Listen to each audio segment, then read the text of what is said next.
Welcome back to the Statesmen Insider. JT Webb, joined now by head women's basketball coach Sandra Rushing. And Coach, soon here at Walter Sillars Coliseum, the floor we sit on right now, your ladies will open up Gulf South Conference play with Southern Arkansas. What do you expect out of Coach Carrie Slayton, the new coach there? And we got to see them a little bit. What do you expect out of them? Well, JT, they're a much better team than when they came in November.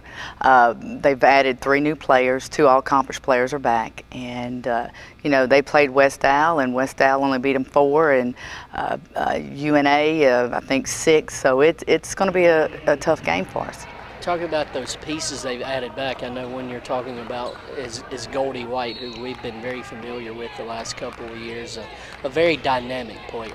Oh, she can penetrate, very athletic, can shoot the 3, and you know, we're going to have our hands full with her because every time she's come into Walter Sillars, she has had a great game. And you know, not only that, but Hobbs is back, number 42, who is a solid, true post player. And you know, we've been working a little bit on possibly doubling the post, and you know, we're going to have to do a few things different. She is a tremendous player, and they've got, I mean, they're shooting 27 3-pointers a game. 27, and they're making 8, but you know, that's a lot of threes that are going up. Let's talk about our season to date. We've had a couple of close ball games. You had one with West Texas A&M where we trailed for a majority of it, and also with West Alabama where it took us to the buzzer to win that basketball game. So how have our non-conference games helped us out going into GSC play? Well, I think this has been one of the hardest schedules that we've played since I've been here in preseason.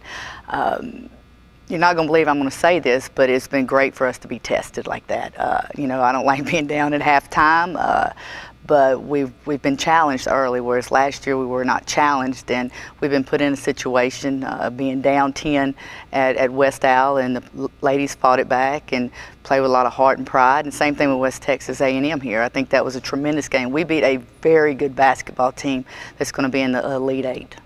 How comfortable are you with the roles that certain freshmen have on this team with Aubrey Ray and Brooke Rhodes? They play a really big part for us. How comfortable are you throwing them out there every night? Oh, I have a lot of confidence in them, and you know, that puts a smile on my face because I have them for 4 years. And you know, Aubrey Ray has jumped in. She's very physical. You know, she's starting several ball games, and you know, she's doing the dirty work right now. And you know, she, like I said, she's physical. She has a lot to learn, but she's very coachable.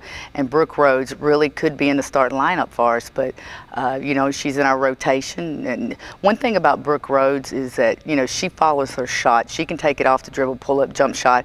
She shoots. I think she had 8 boards the last ball game. And when you have a guard rebounding like that, she's got to be on the floor. I still believe that, to me, the key to going to the Final Four of the Elite 8 again this year is Shamika Russell. What do we have to do to get Shamika going back around 10 and 7 a game? Well, the last ball game at Lambeth, she had a great game offensively, and her defense has really stepped up. And that's one of the things that we've talked about with our post players.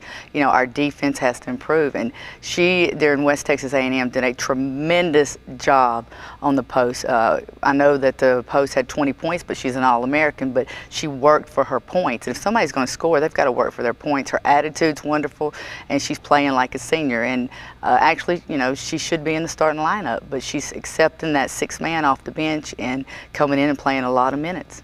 And also Bug and Veronica doing their normal thing that they have been, but they have to know now that they're really veterans in this league that there may be nights where we're going to have to go to somebody else because they're going to be covered up. Oh, I agree, and that's one of the things that we've talked about as a team.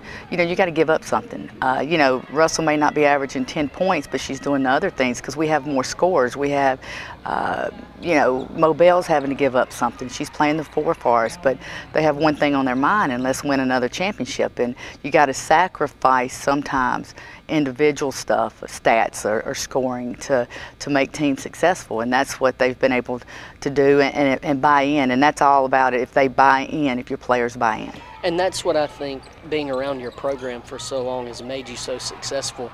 You find a way to get all of your players to buy in. Even if they're playing 1 or 2 minutes a game, you find a way to make them understand and believe in the system that you coach. Well, I've been fortunate. I've been surrounded with a great staff, and then the players that we bring in, you're right, that they do buy into it eventually. It takes a while. It does. It takes a while, especially when you're coming out of high school or junior college. You're the superstar, and they've got to understand you have to play as a team. And we really do not talk about individual success, and there has been some already individual success this year with Veronica Walker and what she's accomplished, but we don't talk about individual success, we talk about team. We had a lot of individual success last year and didn't accomplish our goals, so we've taken a different approach. I'm proud of them. I tell them, but we move on. Coach, I want to thank you for your time and good luck against Southern Arkansas. Thank you. That was head women's basketball coach Sandra Rushing. Stay tuned for more Statesman Insider right here on WXVT.